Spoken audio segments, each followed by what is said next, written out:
Thank you Jesus, thank you Lord. धन्यवाद, धन्यवाद, धन्यवाद, धन्यवाद, धन्यवाद। परमपिता परमेश्वर, हम आपका हृदय से धन्यवाद करते हैं क्योंकि आप महिमा के योग्य परमेश्वर हैं और अपनी महिमा को प्रकट करके आप सबको ये दिखाना चाहते हैं कि जीवित और सच्चा परमेश्वर कौन है और वो क्या कर सकता है। हाँ प्रभु, आप सर्व सामर्थी, सर्वज्ञानी, सर्वव्यापी हैं। इन सब बातों को हम अनुभव से तभी जानते हैं जब आपकी महिमा मनुष्यों के द्वारा प्रकट होती है, मनुष्यों के बीच में प्रकट होती है।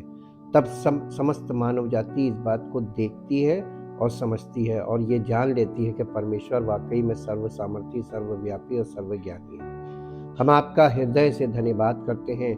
आपके गुणों को जब आप अपने द्वारा प्रकट करते हैं स्वयं से, तब मनुष्य को ये पता चलता, हमारे निर्बल जीवनों में, हमारी सारी निर्बलताओं में आपकी सामर्थ्य सिद्ध होती है। तब हमें ये अनुभव मिलता है कि परमेश्वर सर्वव्यापी, सर्वज्ञानी, सर्वसामर्थी है।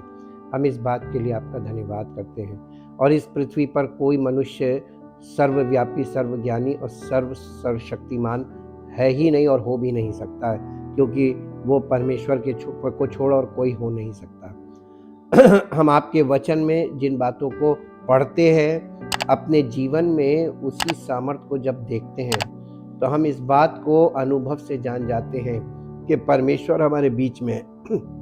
और जब परमेश्वर हमारे बीच में होता है, हमारे साथ कार्य करता है, हमारे जीवन में परिवर्तन करता है, तब हमारा जीवन परमेश्वर की महिमा से भर जाता है। और तब दूसरे लोग हमारे जीवन को देखकर परमेश्वर की बड़ाई करते हैं और ये कह सकते हैं कि परमेश्वर महान है और वो आश्चर्य कर्म करता है, ताकि प्रभु आपका नाम हम सबके जीवन से महिमा पाए। इसीलिए तो आप मनुष्यों के जीवन में अपनी सामर्थ्य को प्रकट करते हैं। हम हृदय से आपका धन्यवाद करते इस प्रार्थना को आपके इकलौते पुत्र प्रभु यीशु मसीह के नाम से मांगते हैं, आमीन। Praise the Lord.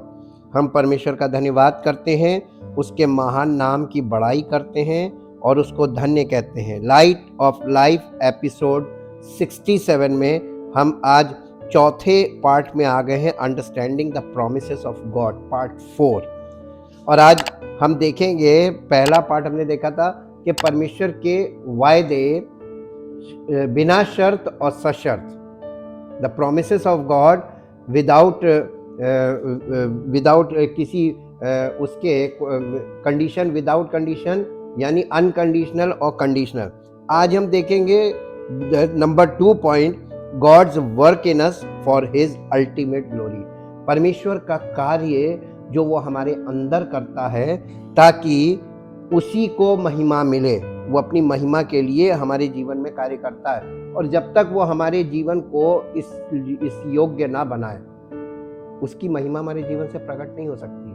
और ये सब चीजें धर्म से जुड़ी हुई नहीं है, ये जीवन से जुड़ी हुई है। और इसीलिए परमेश्वर का वचन बाइबल समस्त मानव जाति की बात करता है, रिलीजन की बात नहीं करता है।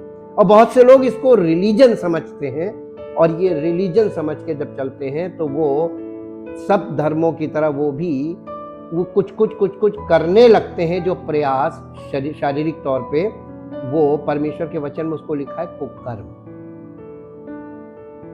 और हम लोग रिलीजियस वे में जब कुछ करते हैं, परमेश्वर बहुत नाराज होता है, इसलिए क्योंकि हम परमेश्वर को जानते नहीं हैं और परमेश्वर के स्वभाव को नहीं जानते हैं और प्रयास कर रहे होते हैं। ये शारीरिक है, ये आत्मिक नहीं है। इसलिए परमेश्वर ने अपने तक पहुंचने का जो मार्ग बनाया वो आत्मिक मार्ग है। बॉर्न अगेन होने के बाद ही हमको वो मार्ग मिलेगा। इसी बात को प्रभु यीशु मसीह ने इसी बात को बोला था कि सकरा है वो मार्ग और बहुत थोड़े होंगे जो उसे पाएंगे, क्योंकि वो बॉर्न अगेन से मिलेगा, इसलिए बहुत थोड़े लोग पाएंगे।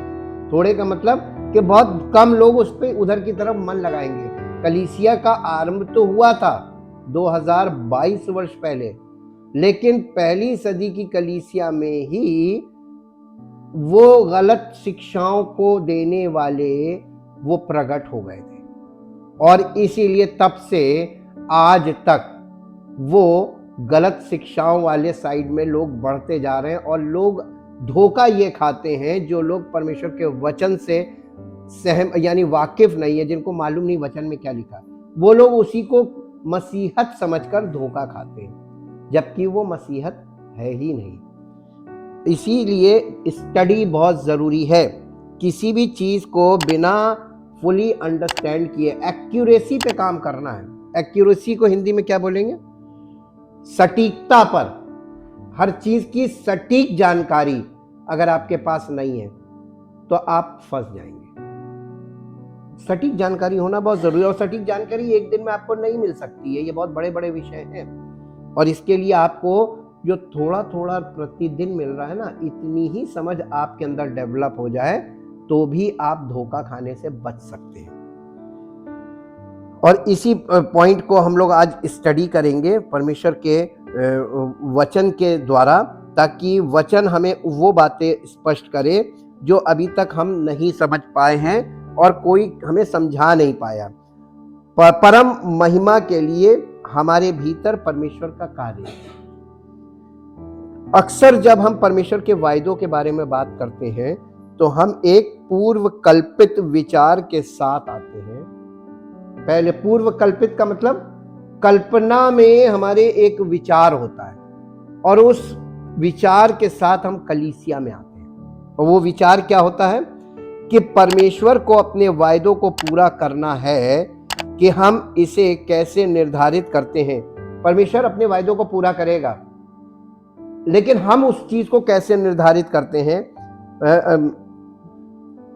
कि हमें अपने सोचने के तरीके को बाइबल के परिप्रेक्ष्य में बदलने की जरूरत है। जब तक आपकी सोच बाइबल के अकॉर्डिंग नहीं होगी, आपको परमेश्वर नहीं मिलेगा। इसलिए बाइबल स्टडी कहां हो रही है? किस कलीसिया में हो रही है? तो सब जगह वो धर्म के काम चल रहे हैं। परमेश्वर की धार्मिकता मनुष्य के कार्यों पर आधारित नहीं है। ये हम जान चुके, पढ़ चुके, समझ चुके हैं। तो अब परमेश्वर की धार्मिकता कैसे आएगी? परमेश्वर के द्वारा हमारे जीवन में स्थापित की जाती है। कहाँ? हमारे अंदर, भीतरी मनुष्यत्व में। इसी बात को हमको सीखना है, तब उसके वायदे हमारे जीवन में पूरे होने शुरू होंगे। हमें अपने सोचने के तरीके को बाइबल के परिप्रेक्ष्य में बदलने की जरूरत है। हमें ये समझने की आवश्यकता है कि यदि हम किसी समस्या से गुजर रहे हैं तो इसके लिए परमेश्वर के पास उसके कारण हैं, और ये अंततः उसकी महिमा के लिए बदल दी जाएगी। आप किसी भी प्रकार की समस्या से गुजर रहे हैं, सब लोग गुजर रहे हैं, सब कोई के एक ना एक समस्या जरूर जीवन में रहेगी। समस्या रहित मनुष्य इस पृथ्वी पर आपको कोई मिलेगा नहीं, और अगर मिल गया तो वो मनुष्य। आप किसी भी समस्या से, किसी भी परिस्थिति में से गुजर रहे हैं, उसी समय आपको जादू चाहिए। क्या चाहिए? छूट जाए, बस छूट जाए। लेकिन परमेश्वर को मालूम है। देखिए, इसमें उन्होंने बताया कि आप जिस किसी समस्या से जूझ रहे हैं वो परमेश्वर को मालूम है, और परमेश्वर के पास उस समस्या के होने का कारण आपके ऊपर वो समस्या क्यों आई है, परमेश्वर को कारण मालूम है, आपको नहीं मालूम है। क्यों नहीं मालूम है?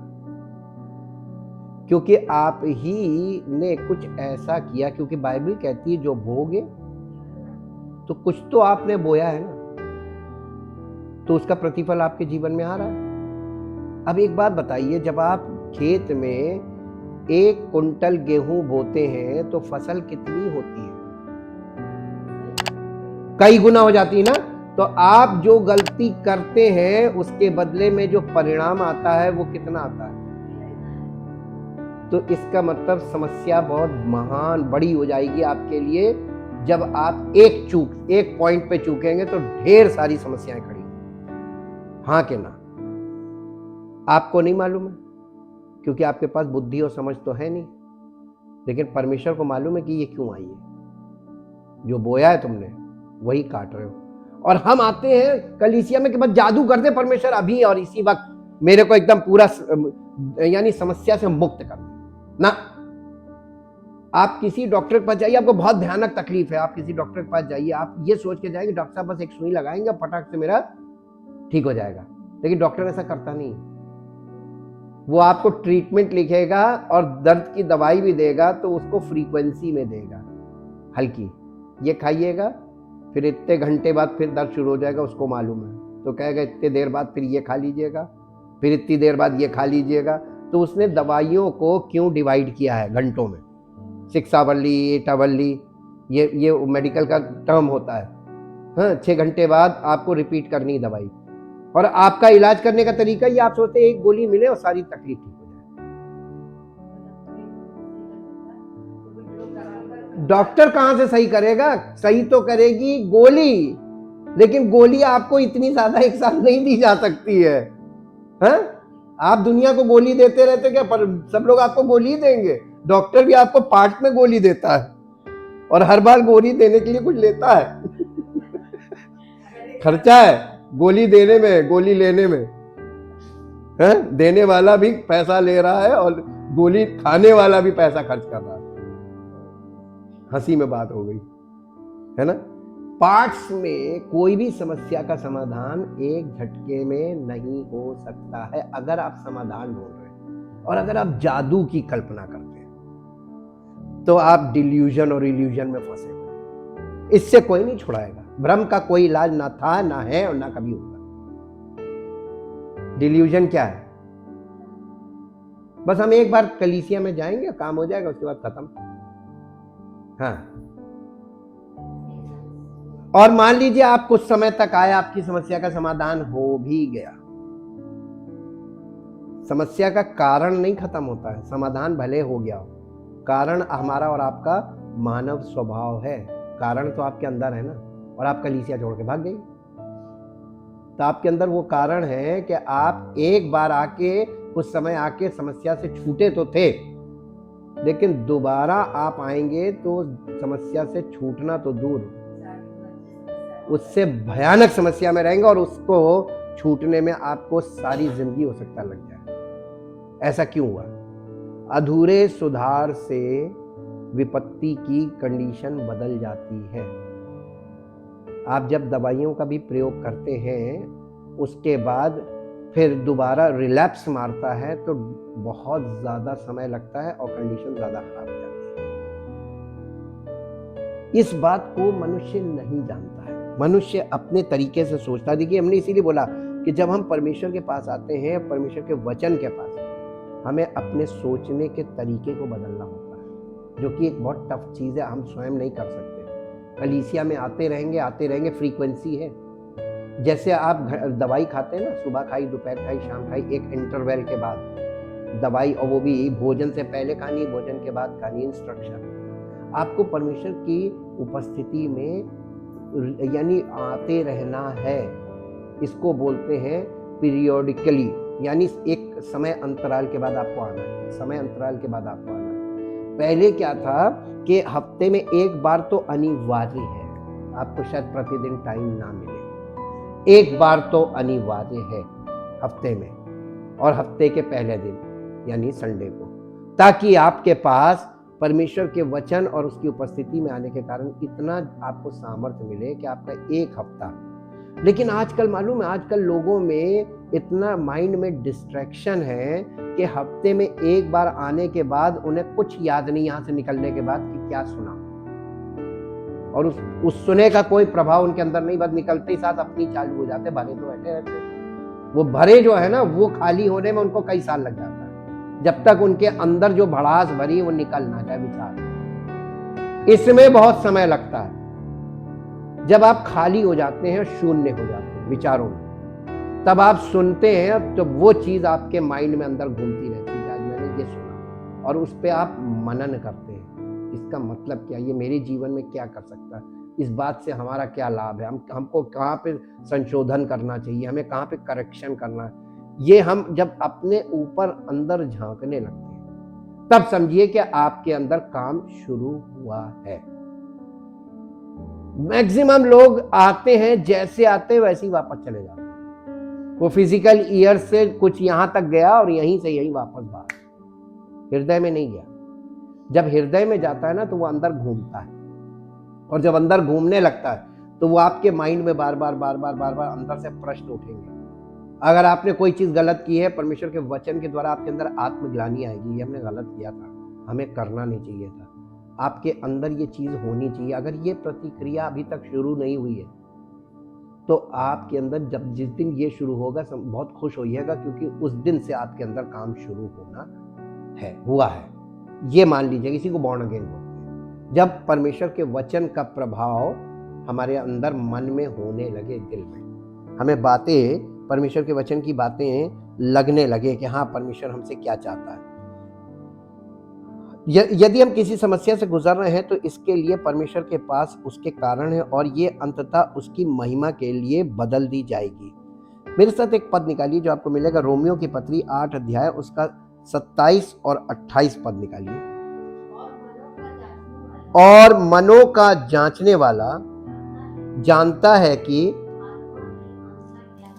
आत्मा की मनसा क्या है, क्योंकि वो पवित्र लोगों के लिए, कौन? पवित्र आत्मा पवित्र लोगों के लिए परमेश्वर की इच्छा के अनुसार विनती करता है। हम जानते हैं कि जो लोग, कौन लोग? जो लोग परमेश्वर से प्रेम रखते हैं उनके लिए सब बातें, अच्छी बुरी, भली बुरी सब बातें मिलकर, हो सकता है हमारे साथ बहुत बुरा हुआ हो, लेकिन वो सब बुरी बातें हमारे जीवन में परमेश्वर के लिए भलाई उत्पन्न करेंगी। कितना बुरा बर्ताव हुआ, और सबके साथ होता है, कोई अछूता नहीं। हमारे साथ भी होता है, हमारे साथ हुआ भी है और भी होता है, अभी भी होता है जी। अर्थात उन्हीं के लिए जो परमेश्वर की इच्छा के अनुसार, किनके लिए सब बातें पूरी होती हैं? जो बुलाए हुए हैं, केवल उनके लिए जो उसकी इच्छा के अनुसार। वो बुलाए हुए बहुत हैं, हाँ, वो जो उसकी इच्छा के अनुसार, वो चुने हुए थोड़े, ये चुने हुए जो उसकी इच्छा के अनुसार बुलाए हुए हैं। तो देखिए कलीसिया का सिद्धांत यहां पर, ये इसी को डॉक्ट्रिन बोलते हैं। कलीसिया का सिद्धांत ये है कि ढेर सारे आएंगे, लेकिन उसमें से छांट लेगा, बाकी चले जाएंगे। ये किसका काम है? ये ठीक वैसे ही है जब बाग आपके पास हो और उस बाग में ढेर सारे किसी भी चीज का, आम का बाग, अमरूद का बाग, सेब का बाग, कोई भी फल का बाग लगाइए, और जब उसमें फल की तोड़ाई हो, सारे फल एक साथ नहीं जाते हैं, वहां छटनी होती है ना, कटनी, और फिर उसके हिसाब से वो अलग अलग कर दिए जाते हैं, है ना। ये काम कहां हो रहा है? ये परमेश्वर कलीसिया में ही करता है। क्या? कटनी और छटनी साथ साथ। जब जो व्यक्ति फलवंत होता है, उसके अंदर ज्यादा फल है, वो ज्यादा कीमती है, उसको अलग कर लेगा, और जिसमें फल नहीं आता उसको अलग कर देगा। लिखा यीशु मसीह ने कहा कि मैं दाखलता हूं, मेरा पिता किसान, और तुम डालियां। जो डाली मुझ में है, तो दो प्रकार की बता दी। जो डाली मुझ में नहीं फलती है उसे काट डालता कौन? किसान कौन है? पिता, है ना। और जो फलती है उसे छांटता कौन? तो ये काम कर कौन रहा है? काटने और छांटने वाला। तो हम तो नहीं कर रहे, हम तो कुछ भी नहीं है, हम तो सेवक है ना। सेवक का हमारा सिर्फ शरीर है, आत्मा तो प्रभु की है ना। प्रभु का आत्मा खुद काम करता है। तो कटनी छटनी साथ साथ चलती है। और कैसे चलती है, अब इस बात को समझिए। अगर आप उसकी योजना के अंतर्गत बुलाए हुए नहीं हैं, काट देगा, और अगर योजना के अंतर्गत है, कुछ उम्मीद है आपके अंदर, तो छाटेगा। तो जो लोग टिके हुए हैं, धन्यवाद कीजिए कि वो आपके अंदर कटनी छटनी का, आपको काट के फेंक नहीं दिया, डिस्कनेक्ट नहीं किया, आप बने हुए हैं। ये उसका प्रेम और अनुग्रह है कि वो आपको तराश रहा है। क्योंकि जब हीरे को खान से निकाला जाता तो एक पत्थर होता है, उसको आप ऐसे कोई दे भी दे, हीरा, असली हीरा खदान से निकला, आप फेंक देंगे, किसी काम का नहीं। हाँ, आप पहली चीज पहचान नहीं, अगर आपको कोई बता भी दे, गारंटी दे दी है, तब भी आपके किसी काम का नहीं। मालूम क्यों? वो काला पत्थर होता है, ब्लैक होता है और पत्थर होता है, काला पत्थर, और कोयले की खदान में ही मिलता है। लेकिन जब उसको तराशा जाता है तब हीरे की कीमत होती है, वैल्यू होती है ना। और तराशने में बहुत सा हिस्सा उसका काट के निकाल दिया जाता, तब वो हीरा, जिसको आप हीरा समझते हैं शोरूम वाला, वो तराशने के बाद वाला है। तराशने के पहले वाला हीरा देख लेंगे तो कहेंगे अच्छा ऐसे ही हम लोग हैं, जब संसार में थे तो ऐसे थे। कलीसिया में प्रभु का आत्मा परमेश्वर के वचन के द्वारा हमें तराशता है, बहुत ज्यादा ऐसा कर देता है कि जब लाइट पड़े तो इसमें से किरणें निकले, प्रभु की ज्योति हमारे जीवन से प्रकट हो। इसका मतलब हीरा बनना है, हम पत्थर हैं, हमको हीरा बनना है ताकि ज्योति पड़े तो किरणें निकले। ये है प्रभु की महिमा का प्रकट होना। चाहते आपके जीवन से ऐसा हो, छटनी बहुत जरूरी है। मेरे साथ एक पद निकालिए जो आपको मिलेगा, मत्ती रचित सुसमाचार उसका 13 अध्याय निकालिए। मत्ती रचित सुसमाचार उसका 13 अध्याय। मिल गया? नहीं मिला? किसको मिला? मत्ती रचित सुसमाचार उसका 13 अध्याय और उसके 47 पद से पढ़िए, 47 वर्ष।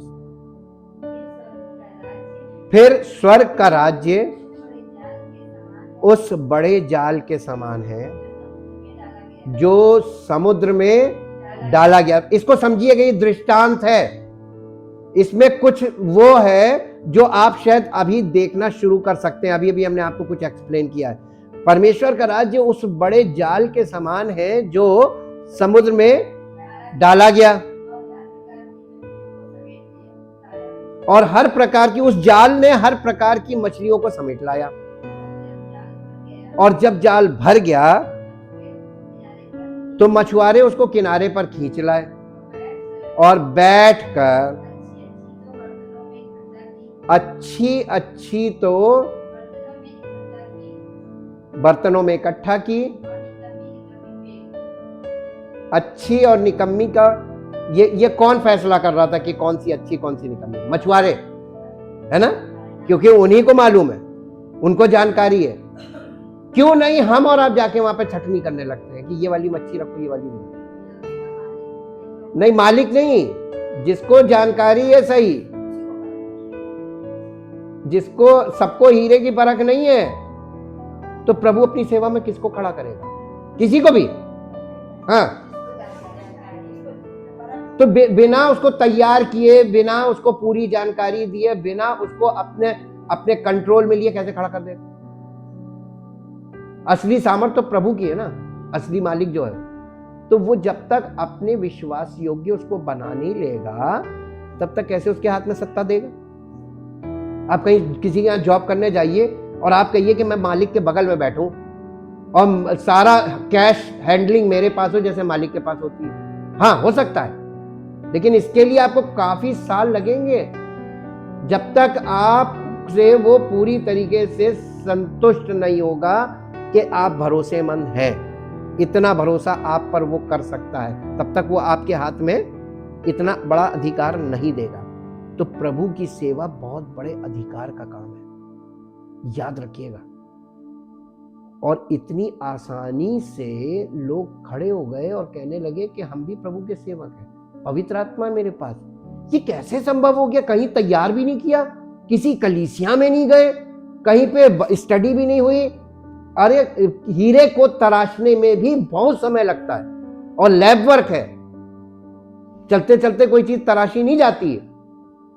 अब कॉन्सेप्ट समझ में आया ना? इसको अच्छी तो बर्तनों में इकट्ठी की और निकम्मी फेंक दी। जगत के अंत में कलीसिया के द्वारा प्रभु कर रहा है यही काम। स्वर्गदूत, जगत के अंत में ऐसा ही होगा कि स्वर्गदूत आकर, क्यों मनुष्य को नहीं बोला, ये काम मनुष्य नहीं कर सकते, स्वर्गदूत आकर दुष्टों को धर्मियों से अलग करेंगे। किसको? अब ये दुष्ट कौन है?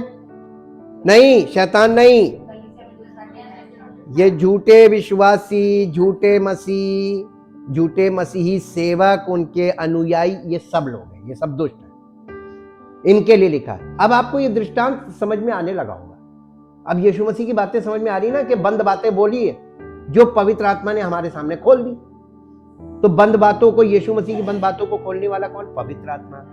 अब इसी को आप थोड़ा सा पीछे आ जाइए, इसी अध्याय में, 13 अध्याय में, और 13 अध्याय के पीछे का मतलब कुछ वर्सेस पहले आ जाइए, और यहां पर देखिए कि ये दृष्टांतों का प्रयोग 36 पद से पढ़िए, 36 पद से। तब वो भीड़ को छोड़कर घर में आया और उसके चेलों ने उसके पास आकर कहा, खेत के जंगली दाने का दृष्टांत हमें समझा दे। यीशु मसीह ने उनको उत्तर दिया, अच्छे बीज का बोने वाला, ये बीज परमेश्वर का वचन है, और परमेश्वर के वचन का बोने वाला मनुष्य का पुत्र यानी यीशु मसीह है। आगे, और खेत संसार है, अच्छा बीज परमेश्वर के राज्य की संतान है, और जंगली बीज, और दोनों खेत में है, खेत तो संसार है और दोनों है ना। अब उसकी फसल खड़ी हो गई, अब बीज नहीं है। युग के अंत में फसल पक के तैयार, कौन सी? जंगली दाने की भी और गेहूं के दाने की भी। अगर आप इसमें दृष्टांत में देख पा रहे हो तो देखिए। अब आप बाहर देखिए, संसार में फसल तैयार है जी। जिस शत्रु ने जंगली बीज बोया वो बैरूपिया है, वो शैतान है, और कटनी जगत का अंत है, और काटने वाले जैसे समुद्र से मछलियां निकाल के छांटी जाती हैं, जैसे फसल को काटा जाता है तो जंगली दाना अलग किया जाता है, गेहूं का दाना। देखिए, कटनी छटनी यहां भी साथ साथ चल रही है। जगत के अंत में ऐसा ही होगा। ये यीशु मसीह आज के विषय में चीजें बता रहे हैं, हम इसको समझे और देखें। आप संसार में देख सकते हैं कि वो हो रहा है जी। अतः जैसे जंगली दाने बटोरे जाते हैं और जलाए जाते हैं, वैसे ही जगत के अंत में होगा। मनुष्य का पुत्र अपने स्वर्गदूतों को भेजेगा और वे उसके राज्य में से सब ठोकर के, जिनके द्वारा लोगों को ठोकर लग रही है और परमेश्वर की निंदा हो रही है, झूठे शिक्षक, झूठे विश्वासी, झूठे मसीही, ये इन लोगों को, इनके द्वारा परमेश्वर के लोगों को और परमेश्वर का बड़ा नुकसान हो रहा है, परमेश्वर के महान नाम की निंदा हो रही है। इन सब को और कुकर्म करने वालों को इकट्ठा करेंगे स्वर्गदूत, और उन्हें आग के कुंड में डालेंगे, जहां रोना, कौन सा सीन है? नरक जी। उस समय ये वही गेहूं का दाना, मसीह, सच्चे मसीही विश्वासी लोग, उस समय धर्मी अपने पिता के राज्य में, यीशु मसीह धार्मिकता का सूर्य है, तो मसीह का प्रकाश हमारे जीवन से चमकेगा, तो हम सूर्य के समान चमकेंगे जी। जिसके कान हो, सबके पास कान तो होंगे, लेकिन अंडरस्टैंडिंग माइंड नहीं है, तो सुन तो लेते, समझ नहीं पाते। अब दृष्टांतों का आपको मतलब समझ में आने लगा होगा। साधारण तरीके से सारी भेद की बातें बोल के चला गया, और पवित्र आत्मा आज इन्हीं बातों में से हमको सब कुछ प्रकट कर देगा। इससे अलग नहीं होना, यही बेसिक्स है। यहाँ सब कुछ प्रकट किया गया है, देख सको तो देख लो। और इसीलिए यीशु मसीह कहता है जिसके कान हो वो सुन ले और जिसकी आंख हो वो देखे। कि प्रभु की महिमा आपके जीवन से प्रकट हो रही है कि नहीं हो रही है। दूसरी बात कि यहाँ पे आपको सब समझ में आया है कि मछलियां भी थी, छटनी हो रही है, खेत से कटनी भी हो रही है और छटनी भी हो रही है। तो ये कलीसिया में क्या हो रहा है, यही काम हो रहा है। और जो उसके उद्देश्य के यानी उसके बुलाए हुए हैं, उसकी इच्छा के अनुसार वो तो कलीसिया में रुकेंगे। तो जैसे मछलियों को छांट के जो अच्छी अच्छी थी रख ली, बाकी सब फेंक दी, समुद्र में वापस गई, वो जी रही अपनी जिंदगी। ठीक ऐसे ही होगा और हो रहा है। और इसीलिए हम परमेश्वर का धन्यवाद करते हैं कि जो कुछ हो रहा है उसने पहले से बता रखा है। हम क्यों परेशान नहीं होते, क्योंकि हमको पवित्र आत्मा यहाँ से लाइट दे रहा है कि देख लो। तो हम देख रहे हैं और हम देख रहे हैं तो हमारी समझ में भी आ रहा है। अब आपको भी समझ में आने लगा होगा। अब एक और पद निकालिए जो आपको मिलेगा, लूका रचित सुसमाचार उसका 13 अध्याय। लूका रचित सुसमाचार उसका 13 अध्याय, 13 अध्याय पहले पद से पढ़िए। उस समय कुछ लोग आ पहुंचे और उससे उन गलीलियों की चर्चा करने लगे जिनका लहू पिलातुस ने उन्हीं के बलिदानों के साथ मिलाया था। ये सुनकर उसने यानी यीशु मसीह ने उनसे उत्तर में ये कहा, क्या तुम समझते हो कि ये गलीली, कुछ गलीली मर गए थे, उनके साथ हादसा हुआ था और ये लोग सोच रहे थे कि ये पापी थे इसलिए मर गए। आजकल के लोगों का यही सोचना है।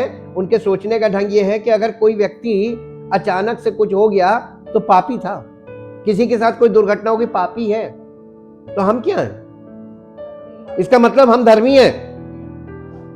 नहीं।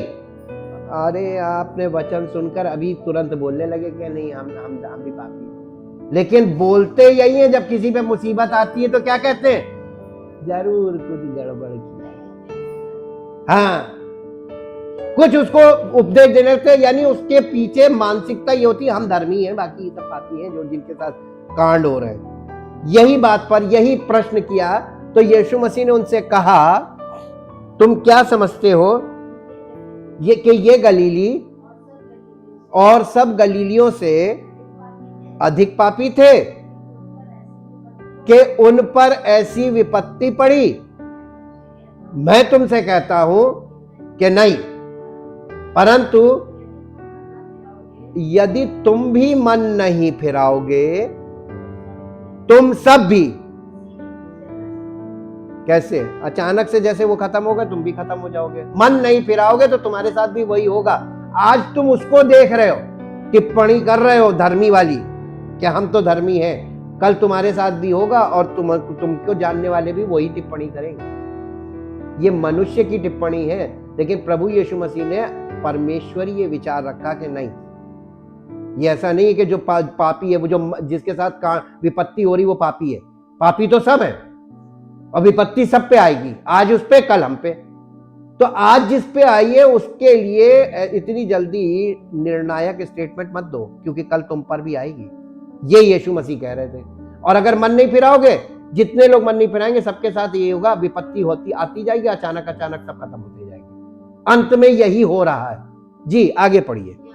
या क्या तुम समझते हो कि वे 18 जन जिन पर ये उस समय का करंट अफेयर, वो था करंट अफेयर, यानी ये हादसा हुआ था, अर्थात उन पर जिन पर शीलो का गुम्मट गिरा था और वे दबकर मर गए थे, यरूशलेम के और सब रहने वालों से अधिक अपराधी थे। यीशु मसीह कह रहा मैं तुमसे कहता हूं कि नहीं जी, परंतु यदि तुम भी मन नहीं फिराओगे कि तो तुम सब भी, कैसे? अचानक विपत्ति आएगी, समेट ले जाएगी। अब आज के जमाने में हो क्या रहा है? एक के बाद एक, कभी महामारी, कभी प्राकृतिक आपदा, कभी कुछ, कभी कुछ, और इसमें काफी लोगों की संख्या घटती जा रही है। मन ना फिराने वाले के साथ कुछ भी हादसा हो सकता है। यीशु मसीह ये कह रहे हैं, अपने आप को धर्मी मत समझ के रहना। दूसरे को देखकर ये मत सोचना कि ये गया मैं बच गया, मैं धर्मी नहीं। यीशु मसीह पहली चीज तो यहाँ पर ये सिखा रहे हैं। दूसरा, इसमें मुख्य संदेश ये है कि मन ना फिराने वाले लोग निपटते जाएंगे। यदि तुम मन नहीं फिराओगे तो इसी प्रकार से नष्ट होते जाओगे। क्या करना चाहिए? ताकि आप मन फिराने की अर्जेंसी को समझ लें कि आज आप हैं, कल निपट गए तो अनंत जीवन तो दूर, आप बिल्कुल सीधे विनाश। यीशु मसीह काहे के लिए आ गया? ताकि जो कोई उस पर विश्वास करे वो नाश ना हो परंतु अनंत जीवन पाए। तो आपके हाथ से ये चांस चला जाएगा। विश्वास का मतलब है मन फिराना और प्रभु पर भरोसा रखना। ये प्रोसेस है, ये क्रिया नहीं है, इसमें कोई कार्य नहीं करना है। और ये प्रोसेस है। आपको कलीसिया में बहुत लंबे समय तक जब रहेंगे, तब आपको बाइबल स्टडी में बने रहेंगे, तब आप ये चीज पूरी तरीके से फुली अंडरस्टैंड करने के लायक होंगे।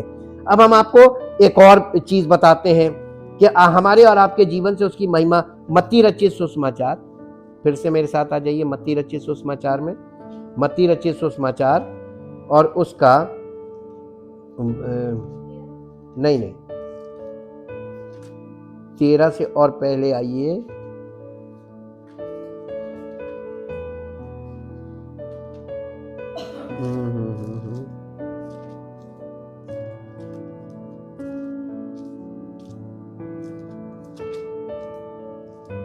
हाँ, इसका 12 अध्याय का 43 वर्ष 43 पद से।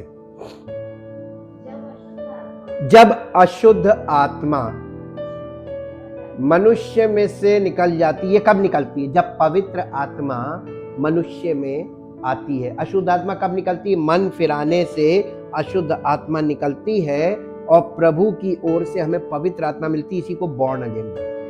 ये बॉर्न अगेन के पार्ट्स की बात कर रहा है कि जब हमारे जीवन से हम बॉर्न अगेन होते हैं, जब अशुद्ध आत्मा निकल जाती है और पवित्र आत्मा आ जाती है, तब तो वो जो अशुद्ध आत्मा निकली है वो इधर उधर सूखी जगहों में विश्राम ढूंढती फिरती है और पाती नहीं। तब कहती है वो अशुद्ध आत्मा अपने आप से कहती है, मैं अपने उसी घर में जहां से निकली थी लौट के जाऊंगी। उसको पूरा विश्वास है कि वो अब थोड़े दिनों बाद तो उसके ऊपर से भूत उतर गया होगा विश्वास का, अब मैं उसी को जाके फिर पकड़ूंगी जी।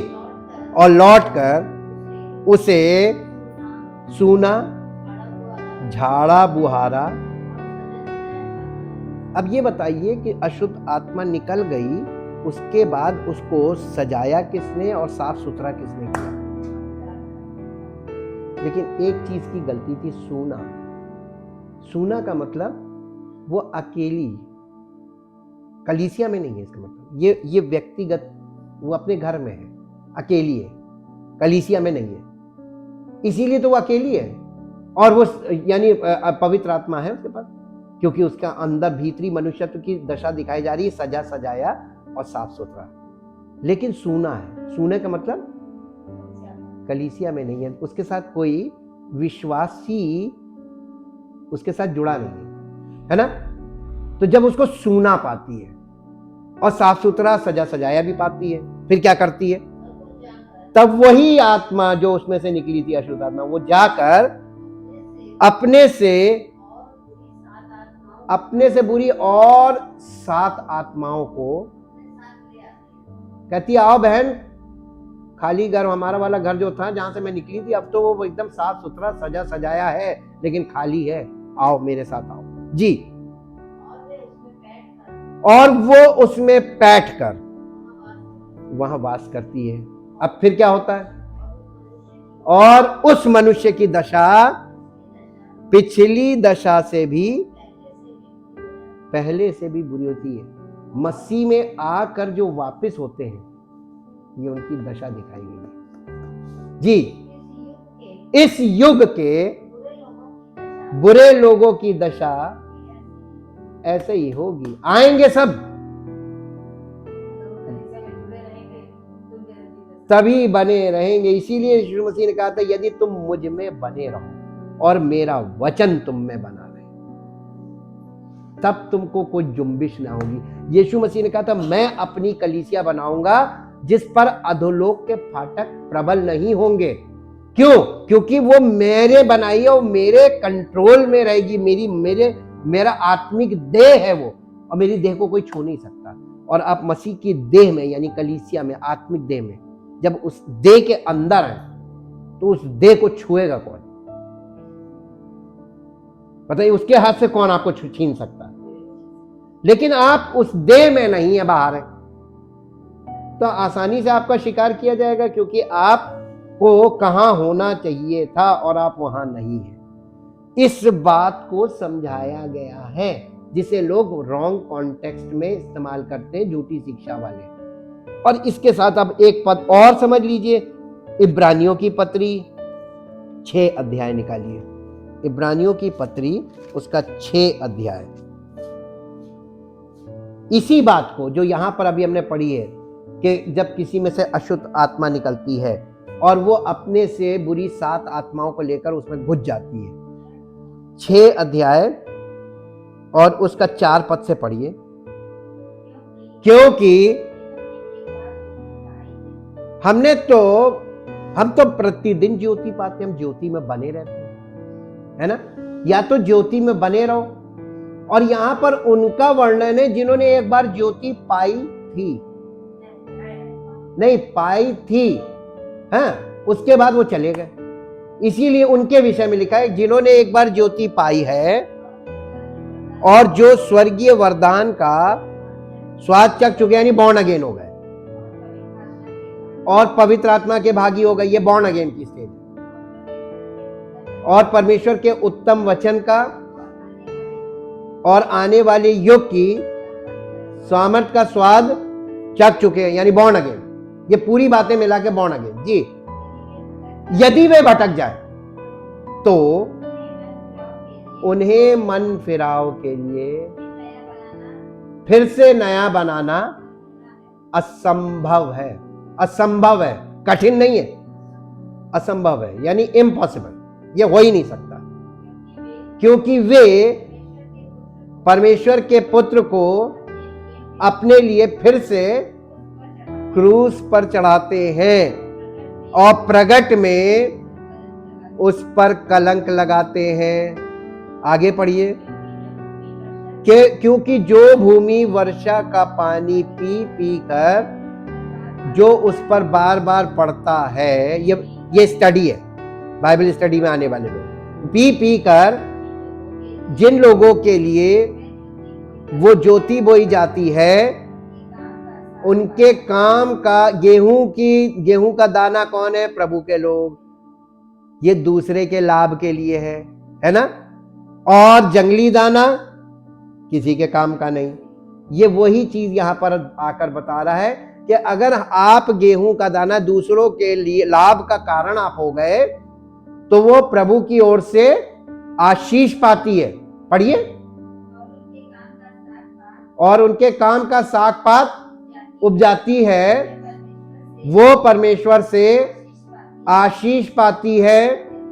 और यदि वो झाड़ी और ऊंट कटारे उगाने लगे तो निकम्मी और श्रापित होने पर है, और उनका फिर देखिए वो आग में डाले जाएंगे। ये लोग हैं और भूमि हृदय है। ये सब कुछ मनुष्य के जीवन के बारे में बताया गया। ये जीवन की पुस्तक है। इन बातों को आप कहीं भी तोड़ मरोड़ के अपने हिसाब से भी शेयर कर सकते हैं, लेकिन इनकी वास्तविक मीनिंग पवित्र आत्मा। इसीलिए यीशु मसीह का वो तुमको सारा सत्य बताएगा और सत्य के मार्ग में तुम्हारी अगुवाई भी करेगा, चलाएगा भी, केवल बताएगा नहीं, वो चलाएगा, तो इसका मतलब एक एक कदम बताएगा ताकि हम उतने कदम चले। जितने कदम हम चल सकते हैं उतना ही बताएगा, और जब हम उतने कदम चलेंगे फिर उसके आगे बताएगा। और हम लोग क्या चाहते हैं, पूरी कथा एक बार में बता दो, हमारा मन करेगा तो हम चलेंगे, नहीं करेगा तो है ना।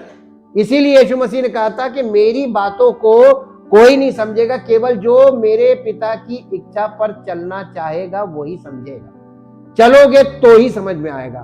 तो आप चलना शुरू करते जब मसीही जीवन में, तभी आपके जीवन में मसीह की सामर्थ्य प्रकट होगी। और अगर आप रोज आते हैं, सुनते हैं और चले जाते हैं, कुछ आपके ऊपर उसका प्रभाव नहीं है, तो जब तक आपके अंदर ये प्रक्रिया शुरू नहीं होगी तब तक आपके जीवन में कुछ काम नहीं शुरू होगा। और जब तक शुरू नहीं होगा तब तक कुछ प्रकट भी नहीं होगा। जैसे थे वैसे ही, 5 साल पहले जैसे थे आज भी वैसे, वही सोच, वही व्यवहार, वही तरीका, वही सब कुछ, बस आ रहे हैं। लेकिन आपको थोड़ा गंभीर होना है कि वचन के द्वारा परमेश्वर का आत्मा आपके दिल से बात कर रहा है, और जो आपके शरीर के विषय में नहीं बल्कि आपके जीवन के विषय में बात कर रहा है, और आपकी आत्मा के विषय में बात कर रहा है। और आप आत्मा के विषय में गंभीर नहीं है। आपको सिर्फ ये है कि हमारी ये आवश्यकता पूरी कर दे प्रभु, हमारी ये जरूरत पूरी कर दे, हमारी इस समस्या का समाधान कर दे, शारीरिक। और जब तक आप शरीर में लटके हुए तब तक प्रभु से आपको कुछ मिलना शुरू भी नहीं होगा। शरीर के लिए केवल अनुग्रह उसने दिया, अनुग्रह है।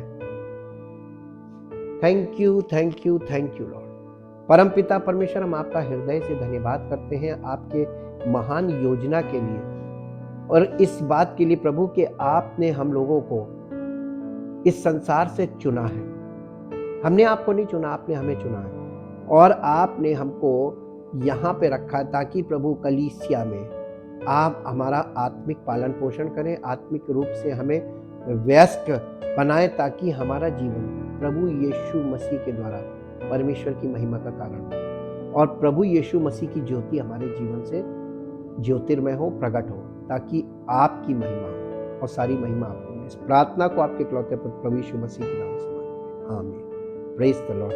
परमेश्वर आपको आशीष दे।